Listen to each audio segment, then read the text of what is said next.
Esse homem teve contato com uma mulher extraterrestre e viu o planeta dela. Olá, pessoal! Hoje vamos conhecer um dos relatos mais surpreendentes já documentados sobre contato extraterrestre no Brasil. Não se trata de uma lenda urbana, nem de uma história espalhada pela internet. Estamos falando do testemunho detalhado de um homem simples do interior paulista, cuja vida mudou de forma irreversível após uma sequência de acontecimentos que desafiam qualquer explicação lógica. João Valério da Silva, morador de Botucatu, cidade tranquila no interior de São Paulo, jamais imaginaria que numa madrugada silenciosa do ano de 1982 se tornaria protagonista de um dos casos mais enigmáticos da ufologia brasileira. João era conhecido por sua postura reservada e comportamento íntegro. Trabalhador assíduo, mantinha uma rotina tranquila entre o emprego, a esposa e os 3 filhos. Não bebia, não era dado a superstições e, segundo os vizinhos, era do tipo que pouco falava, mas que quando falava era sempre com educação e seriedade. Foi por isso que ninguém em Botucatu achou que ele estivesse brincando quando contou o que aconteceu naquela noite. Por volta das 2 da madrugada, João acordou com um som metálico vindo do quintal. Pensou em ladrões e, preocupado, abriu a porta dos fundos sem acender a luz. Ao sair, deparou-se com uma cena que congelou seus sentidos. 3 figuras pequenas, com pouco mais de 1 metro de altura, estavam paradas a poucos metros dele. Aparentemente imóveis, suas roupas brilhavam num tom azul que parecia emitir luz própria. João descreveu a presença de 2 seres masculinos e uma figura feminina, embora suas feições fossem quase idênticas, com olhos grandes e pele sem imperfeições visíveis. O curioso é que, segundo ele, não sentiu medo. Ao contrário, teve uma sensação estranha de familiaridade, como se aquilo já tivesse acontecido antes. Antes que pudesse reagir, um clarão tomou conta do ambiente e ele perdeu completamente a consciência. João acordou em uma sala circular, sem janelas, com as paredes emitindo uma luz suave, como se fossem feitas de um material que iluminava por dentro.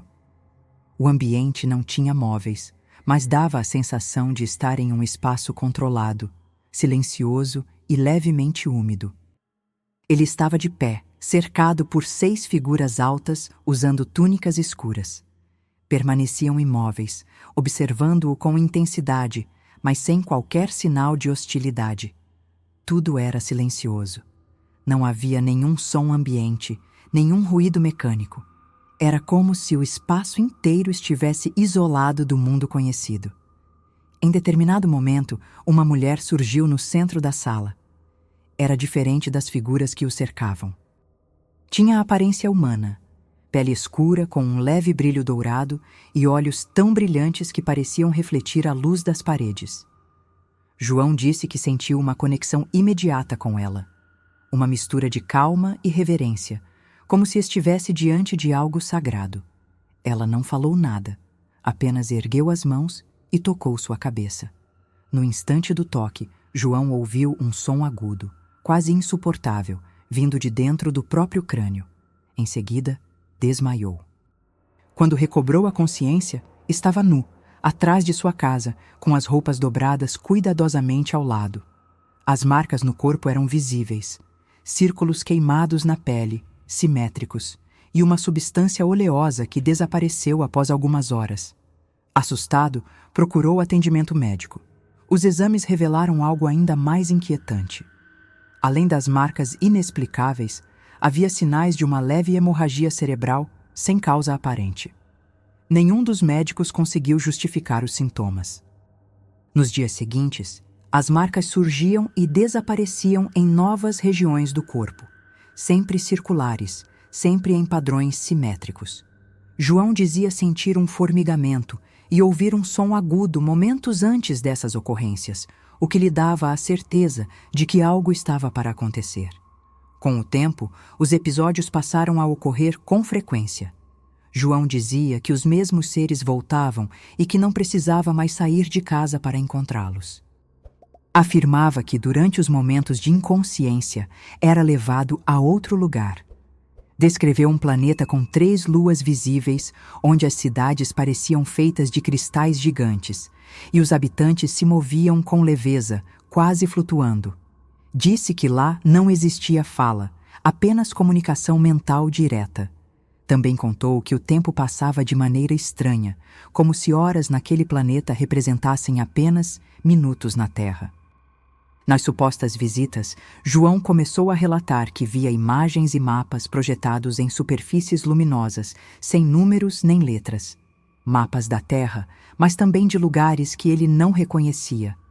As projeções surgiam e desapareciam como hologramas vivos, em estruturas que pareciam ter consciência própria. Disse ainda que observou grandes cúpulas transparentes e seres de diferentes tamanhos e formas, todos coexistindo em um ambiente de silêncio absoluto e extrema ordem. Afirmava que nunca ouviu um som sequer durante essas visitas, nem palavras, nem máquinas, nem vento. O relato chamou a atenção do filho mais velho de João, Reginaldo, que em uma das noites testemunhou algo surpreendente. Segundo ele, viu o pai no quintal, aparentemente em transe, olhando fixamente para o céu. Em seguida, uma luz branca e intensa cobriu o local e, num piscar de olhos, João desapareceu. Horas depois, foi encontrado dormindo na cama, como se nada tivesse acontecido. Quando confrontado, apenas respondeu que tinha voltado, mas não deu mais detalhes. Foi nesse ponto que a história ultrapassou os limites da vizinhança e começou a circular entre pesquisadores de fenômenos aéreos não identificados. João começou a afirmar que recebeu objetos deixados por essas entidades. Descreveu pequenas peças metálicas, ovais, lisas, com temperatura mais fria que o ambiente e que pulsavam levemente quando tocadas.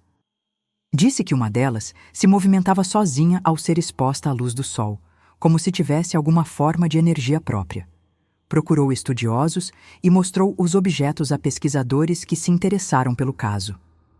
Um dos primeiros a analisar uma das peças foi um grupo de físicos de Campinas que não conseguiu identificar a composição do material, alegando que não havia tecnologia acessível capaz de fazer uma análise conclusiva.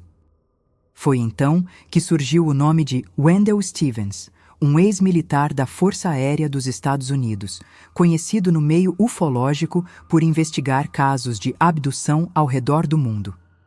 Após ouvir relatos sobre João, Stevens veio ao Brasil e passou dias em Botucatu, documentando tudo com atenção. Fotografou as marcas no corpo de João, entrevistou familiares e registrou cada detalhe das supostas experiências. Também recolheu uma das peças metálicas e recebeu de João 2 itens que mudariam completamente o rumo da investigação. 2 fotografias que, segundo ele, retratavam a mulher extraterrestre que chamava de Raman. Essas imagens, segundo João, não foram tiradas por nenhuma câmera conhecida. Ele dizia que foram entregues a ele já prontas, como se tivessem sido materializadas de alguma forma. As fotos mostravam uma figura feminina, humanoide, com traços finos e adornos incomuns na cabeça. Estruturas que pareciam ser parte do corpo e não ornamentos. A imagem tinha uma nitidez quase artificial, sem fundo identificável, sem sombras, como se tivesse sido feita em um ambiente fora do espaço físico comum.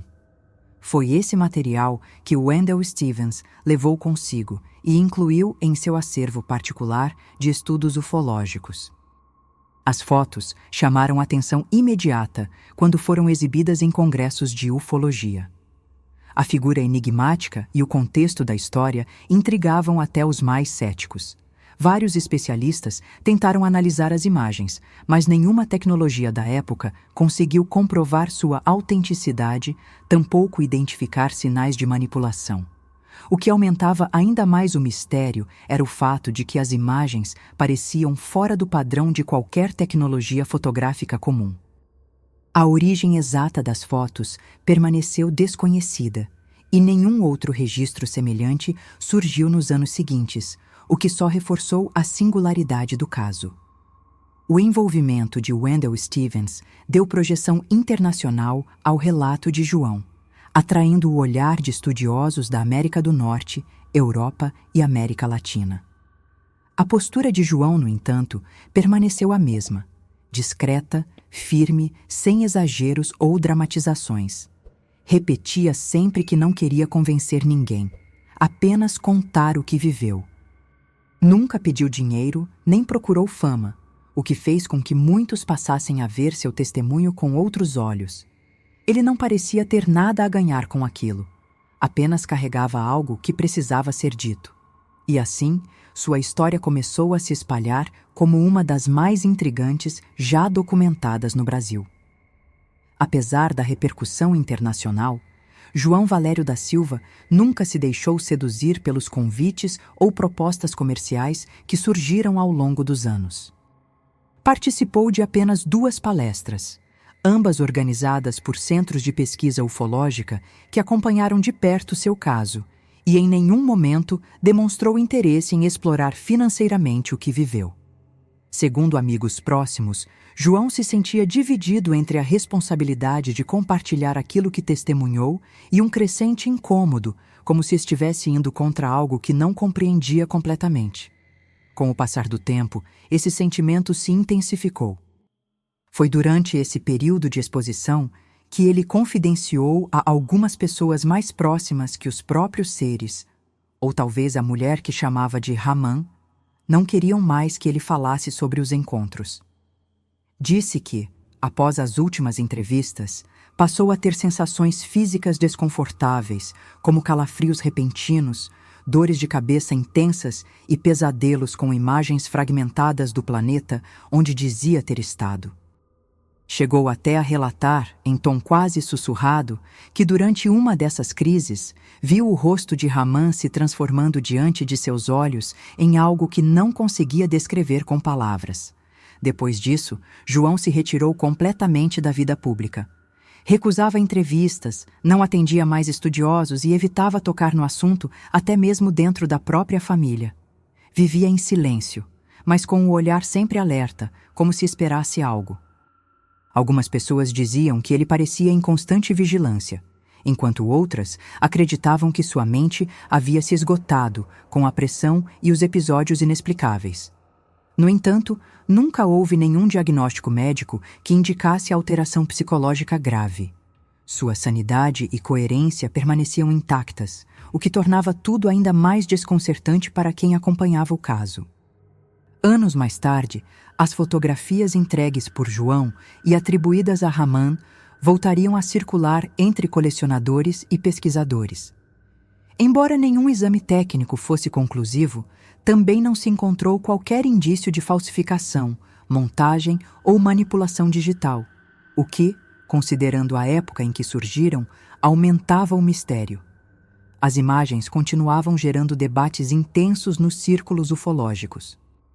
Muitos diziam que eram reais demais para serem falsas e estranhas demais para serem verdadeiras. Permaneciam em um limbo entre o inexplicável e o impossível, como a própria história de João. Foi nessa fase que o pesquisador brasileiro Rodolfo Caselato decidiu reunir todo o material disponível e escrever um livro em parceria com Wendell Stevens, intitulado UFO Abduction at Botucatu. A obra, publicada de forma limitada, tornou-se uma raridade disputada entre estudiosos e curiosos do mundo todo.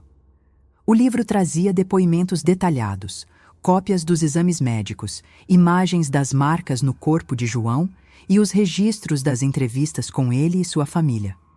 Também incluía as 2 fotos de Ramã, apresentadas em alta definição, acompanhadas das análises feitas por especialistas da época. O livro, no entanto, não teve grande distribuição comercial. Circulou de mão em mão entre colecionadores e em congressos especializados, ganhando status de relíquia dentro da literatura ufológica. Com o tempo, tornou-se praticamente impossível encontrar uma cópia original. O conteúdo, mesmo sem provas definitivas, serviu como base para dezenas de artigos, estudos e debates sobre a natureza dos encontros de João Valério. E apesar da escassez de provas físicas, muitos especialistas concordavam em um ponto.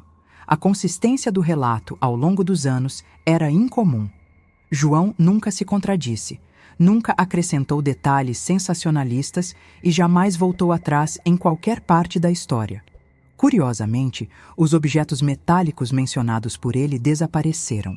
Nenhum laudo oficial foi registrado, nenhuma peça foi localizada após a morte de João. Alguns afirmam que foram confiscadas por instituições científicas, outros acreditam que foram levadas de volta pelas entidades que o visitavam.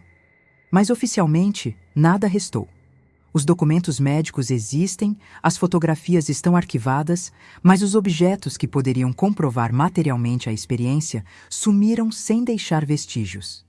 E com isso, uma parte crucial da evidência desapareceu junto com a voz do próprio protagonista, que jamais falou novamente sobre o assunto. João viveu os últimos anos de sua vida de forma discreta, na mesma casa em Botucatu, evitando qualquer contato com a imprensa ou com os antigos pesquisadores que o procuravam. Continuava a trabalhar, cuidar da família e participar das atividades da comunidade local, mas nunca mais aceitou falar publicamente sobre o que aconteceu. Quando perguntado por conhecidos, limitava-se a sorrir ou mudar de assunto. Aos poucos, foi deixando para trás a imagem de homem abduzido para retomar a vida de cidadão comum, como se quisesse provar que nada daquilo o definia. Hoje, mais de 40 anos após aquela madrugada, o caso de João Valério ainda provoca debates e divide opiniões. Para muitos, trata-se de um exemplo clássico de abdução alienígena, com riqueza de detalhes, coerência narrativa e presença de evidências intrigantes. Para outros, é apenas mais uma história entre tantas que surgiram nas décadas de maior efervescência ufológica. O que é inegável, porém, é o impacto duradouro que deixou. Seja verdade absoluta ou construção inconsciente de uma mente extraordinária, o relato de João permanece como um dos mais respeitados e discutidos do Brasil. E diante de tudo o que foi documentado, dos exames médicos às imagens inexplicáveis, dos objetos desaparecidos às mudanças no comportamento de João, a pergunta permanece viva e incômoda. O que realmente aconteceu naquela madrugada silenciosa em Botucatu? Uma visita de outro mundo? Um fenômeno mental ainda não compreendido pela ciência? Ou algo além do que nossa linguagem consegue descrever? A resposta talvez tenha se perdido com o próprio João. Mas seu testemunho continua ecoando entre os que ousam olhar para o céu e perguntar com humildade e curiosidade genuína: estamos mesmo sozinhos?